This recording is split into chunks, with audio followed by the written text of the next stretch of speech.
이제 본격적인 채색에 들어갈 거예요. 밑색과 스케치에서는 붓으로 직접 그릴 건데 지금은 팔레트에 스케치를 할 밑색을 만드는 거예요. 전후 화면에서처럼 원색 하나로 칠하기보다는 기본 살색에 어두운 색들을 혼합한 색을 사용할 겁니다. 원색을 그대로 사용하는 것보다는 일단 색을 섞어야 톤이 너무 강하지 않고 자연스러워요. 자, 지금은 대략적인 화면에 얼굴의 크기나 위치를 잡는 겁니다. 대략 이 정도의 크기로 그리겠다는 생각이죠. 저는 사실 미리 스케치를 하는 것보다는 이렇게 직접 붓으로 그리는 편입니다. 틀렸을 때도 바로바로 고치기도 편하고 채색과 동시에 할 수 있기 때문이에요. 그러나 초보분들은 일단 미리 스케치를 해놓고 채색에 들어가시는 것이 아무래도 편하실 겁니다. 깔끔하게 스케치를 하는 방법으로는 지난 시간 소묘 연습을 한 이미지의 본을 떠서 캔버스에 그려 넣는 것도 좋습니다. 일단 지금 눈을 먼저 그리고 있는데 그러면 눈이 기준점이 돼서 주변의 형태를 맞춰가면서 그리면 돼요. 얼굴 중심에 코와 눈이 있어서 보통 눈이나 코를 기준으로 많이 시작을 합니다.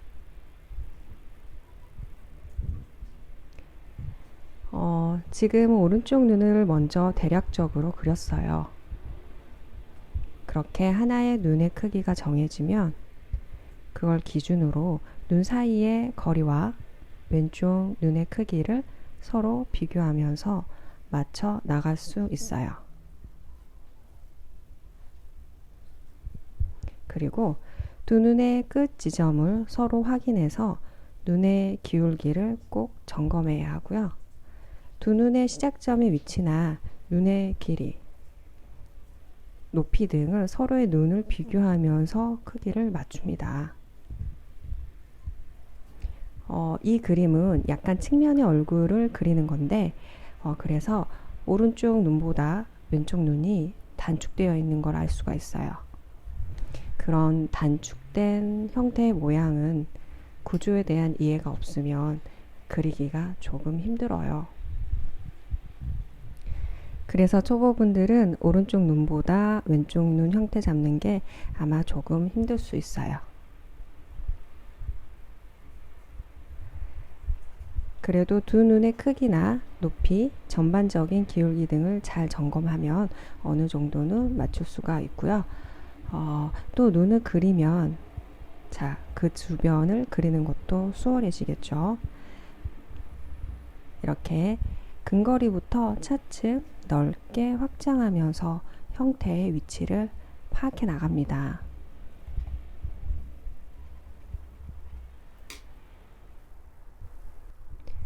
저는 일단 밑그림에서는 잠 브릴리언트 3를 기본색으로 정했어요. 그 의미는 전체적으로 그림을 이끌어가는 분위기의 기본 색이라는 말이고요. 이 색을 기본으로 해서 다양한 색들을 혼합해서 사용할 겁니다. 그래야 얼굴 부분마다 미세하고 다양한 톤의 변화를 줄 수 있으면서도 색의 통일성이 깨지지 않거든요. 물론 포인트 부분들은 원색을 쓰기도 하지만 전반적인 그림을 그리는 분위기가 그렇다는 거고요. 그리고 밑색과 스케치에서는 물감에 오일을 평소보다 많이 희석해서 약간 묽은 느낌으로 채색을 할 거예요. 스케치 단계에서는 조금 가벼운 듯 그려야 다음 단계가 부담스럽지 않더라고요.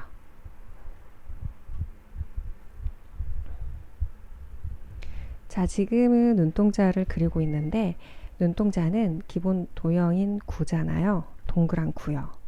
그래서 동그란 특징에 맞게 붓질을 합니다. 붓질 하나가 면 하나라고 생각하고 그 면들을 구조의 면의 방향에 따라 차곡차곡 쌓아 올린다고 생각하면서 칠하면 자연스럽게 볼륨을 만들 수 있어요. 그리고 지금 눈 내부에는 세필을 사용하고 있고요. 세필은 붓의 크기가 작고 얇아서 면적이 좁고 세밀한 부분에 사용하는 붓이에요. 이 붓은 형태 라인을 그릴 때도 편하지만 작은 면이 필요한 부분에도 이렇게 사용을 합니다. 상대적으로 다른 곳보다 눈 내부의 면의 크기가 작으니까 사용하는 거고요. 만약 그림을 크게 그린다면 그거에 맞게 큰 붓을 사용하시면 돼요. 형태 내부의 양감과 형태 라인을 잡아주면서 눈의 모양을 만들고 있어요.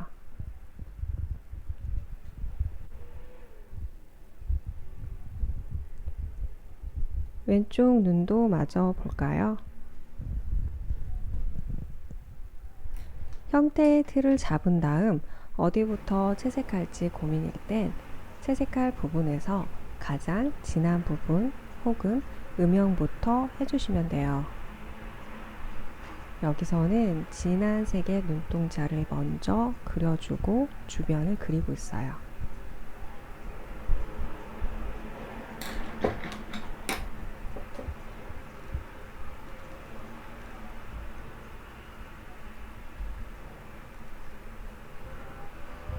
지금 흰자를 칠하는 모습이죠. 아까도 얘기했듯이 형태 내부의 양감을 표현하는 모습이에요. 양감은 대상의 실제감과 입체감을 표현하는 부피나 무게의 느낌 등을 의미해요. 색칠을 한 번에 쓱 하고 칠하는 것이 아니라 면의 방향을 의식해서 붓질을 많이 사용하고 있는 것이 보이시죠? 계속해서 덧칠을 하는 모습이에요. 형태 내부의 양감과 눈 모양의 라인을 이용해서 형을 만들어 갑니다.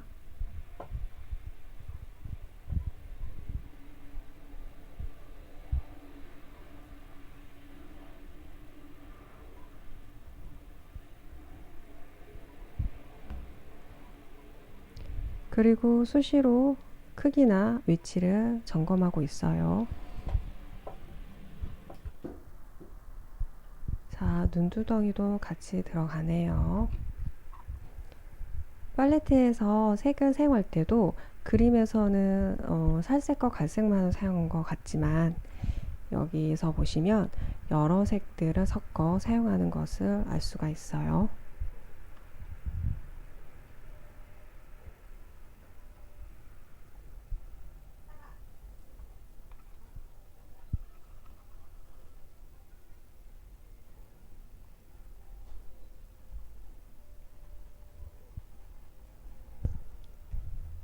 눈과 눈썹 사이의 덩어리 구조에 맞게 색칠을 하는데 무슨 말이냐면 눈과 눈썹 앞쪽은 살짝 안으로 들어가고요. 깊이감 있게 눈썹 선에서는 약간의 볼륨이 있어요.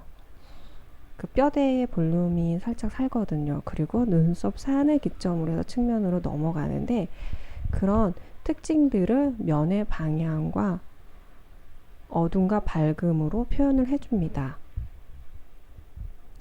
오른쪽 눈 주변을 보시면 그런 특징에 맞게 표현된 것을 살짝 보실 수가 있죠. 물론 아직은 밑색 단계지만 그런 특징을 의식해서 색을 칠해준 거예요. 눈썹 산과 눈썹 시작되는 부분에 음영의 차이가 있죠. 눈썹 앞쪽을 한번 손으로 만져보시면 약간 들어가 있는 것을 알 수가 있어요.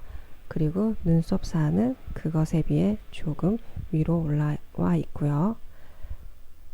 그래서 들어간 곳과 나온 부분에 어둠과 밝음으로 들어가고 나온 느낌을 만들어줍니다.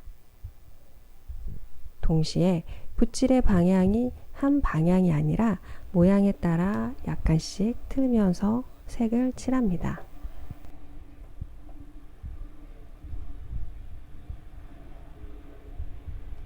왼쪽 눈 아래 애교살에 튀어나온 볼륨감도 조금씩 만들어가고 있어요.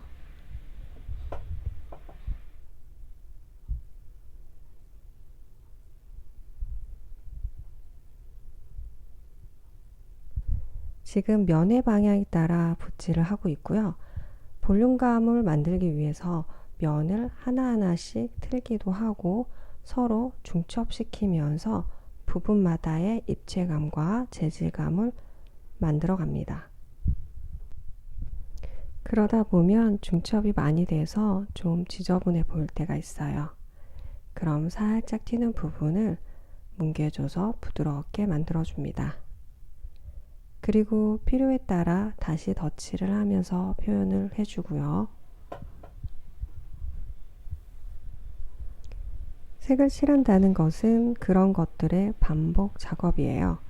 단지 하얀 공백을 색으로 채우는 것이 아니라 색을 이용해서 덩어리, 재질감, 부피감, 묘사 등을 동시에 또는 점차적으로 그리는 것이라 볼 수 있어요.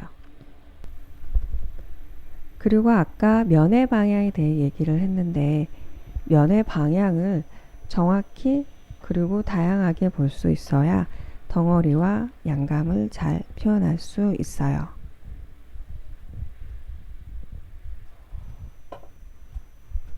면의 방향을 잘 보는 것은 많은 훈련이 필요로 합니다. 지난 시간 소묘와도 연결이 되는데 어느 정도의 소묘에 대한 훈련이 없다면 이 과정이 조금은 힘들게 느껴질 거예요. 소묘는 사물에 대한 관찰과 구조 등을 파악하고 그걸 평면이라는 화면에 입체적으로 보이도록 덩어리를 잡고 양감과 재질감을 표현하는 기본적인 훈련입니다. 소묘로 인물을 그렸는데 왠지 딱딱한 느낌이 들면 유화로 그려도 똑같은 느낌이 듭니다.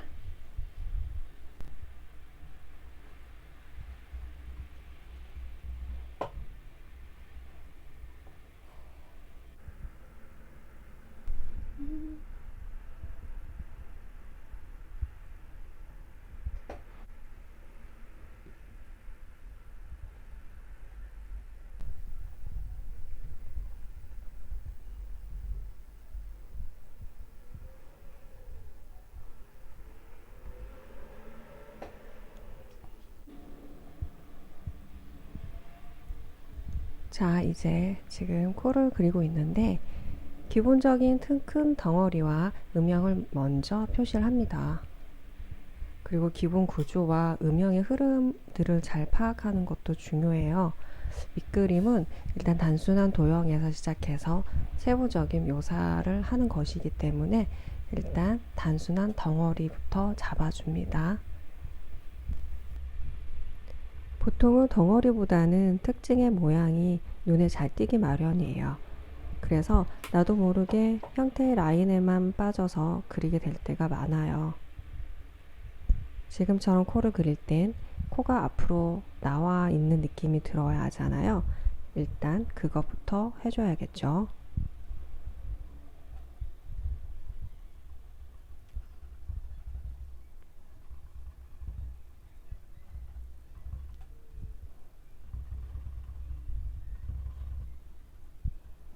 그래서 지금은 전체적인 틀부터 잡는 거고요. 지금 결이 넓은 붓으로 튀는 부분을 살짝 뭉개주는 모습이에요. 자, 코의 덩어리가 어느 정도 나왔다면 콧볼 아래 콧구멍과 그 주변의 특징의 모양을 라인으로 잡아줍니다. 그러니까 크게는 덩어리와 분위기를 잡아주고 라인으로 특징을 살려주면서 형태를 만들어가면 됩니다.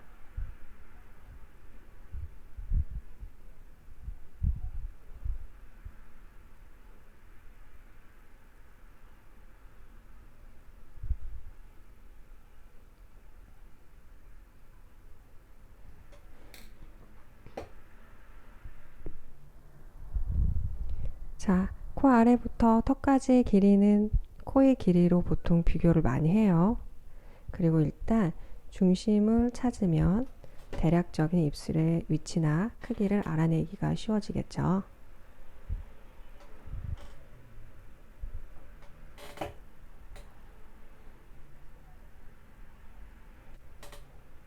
위치를 파악하는 모습이고요.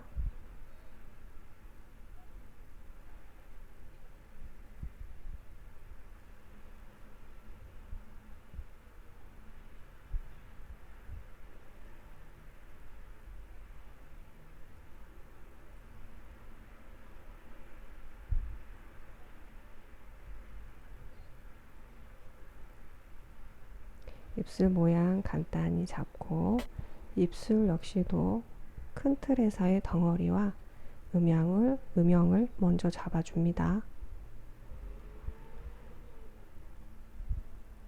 그리고 입술 모양에 따라 면의 방향을 바꿔가면서 칠하고 있는 모습이에요. 붓의 방향이 살짝 틀어지는 걸 보실 수가 있을 거예요.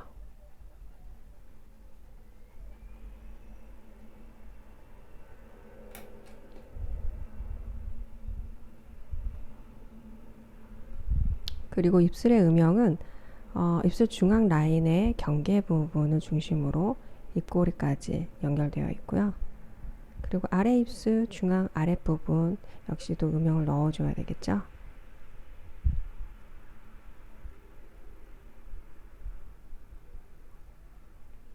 그리고 턱의 위치나 모양도 전반적으로 만들어주고 있습니다.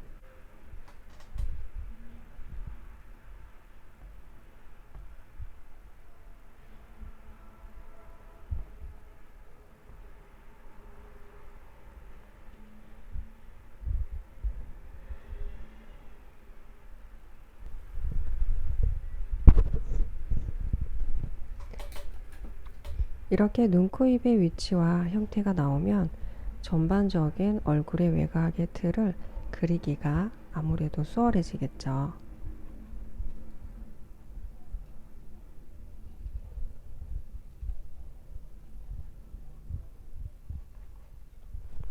서로 연결 지점들을 이어주고 얼굴 형태, 내부의 덩어리감도 표현해주면 됩니다.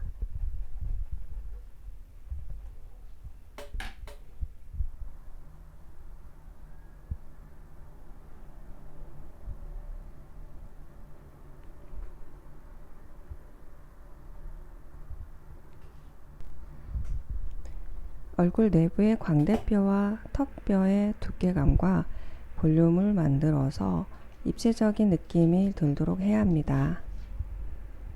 면의 방향에 따른 붓질을 보시면 덩어리가 어떻게 만들어지는지 보이실 거예요.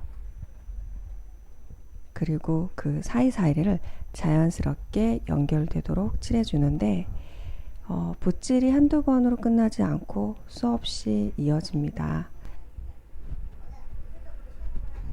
자칫 한쪽 방향으로만 계속해서 덧칠을 하면 그 방향의 붓질이 강해져서 얼굴이 딱딱해 보이게 돼요.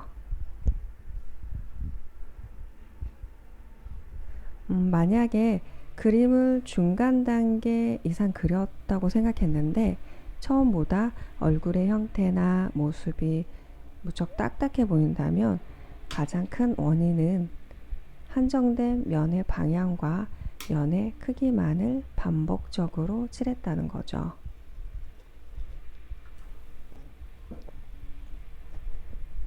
그리고 얼굴 내부의 피부면과 눈, 코, 입 사이의 면들의 변화되는 지점들을 자연스럽게 연결하거나 면의 방향이 바뀔 때의 붓질 등은 잘 인식하기가 힘듭니다. 또한 이목구비 표현에 비해 중요하다 생각하지 않아서 대충 넘어가는 경우가 있어요.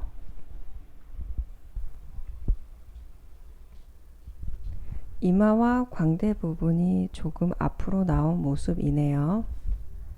한쪽 방향으로만 붓질을 했다면 입체적이기보다는 평면적일 거예요. 얼굴 구조에 맞춰서 붓질을 한다는 거 다시 한번 강조를 합니다. 우리가 자연스럽게 보는 이미지들은 사실 자연스럽게 보이도록 만드는 결과물들이죠.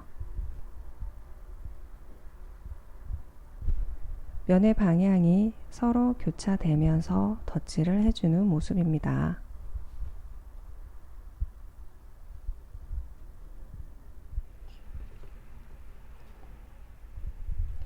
큰 덩어리에 주 방향이 있고 부분마다 서로 연결된 다양한 면의 방향들이 있어서 그 면의 방향에 맞게 계속해서 붓질을 합니다.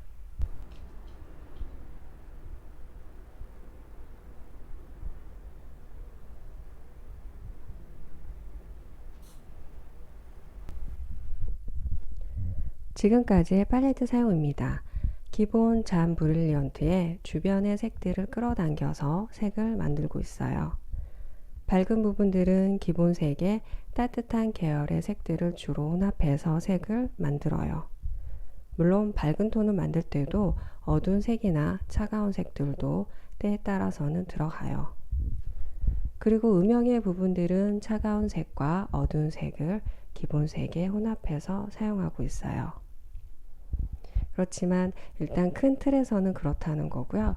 그릴 때는 여러 상황에 맞게 색들을 조합해서 사용합니다. 그리고 팔레트에서 만든 색이 그림에 칠했을 때 내가 생각한 것과 다르다면 다시 색을 만들어야 하기 때문에 팔레트에서 색을 만드는 과정은 아주 중요합니다. 그림에서 부분마다 색이 조금씩 다르지만 전체적으로는 튀는 부분이 없이 살색 톤을 유지할 수 있는 것은 색을 쓸 때 기본 색을 혼합해서 사용했기 때문이라는 거 다시 한번 강조를 하고요. 자, 그럼 기본적인 얼굴 스케치는 이 정도로 하겠습니다.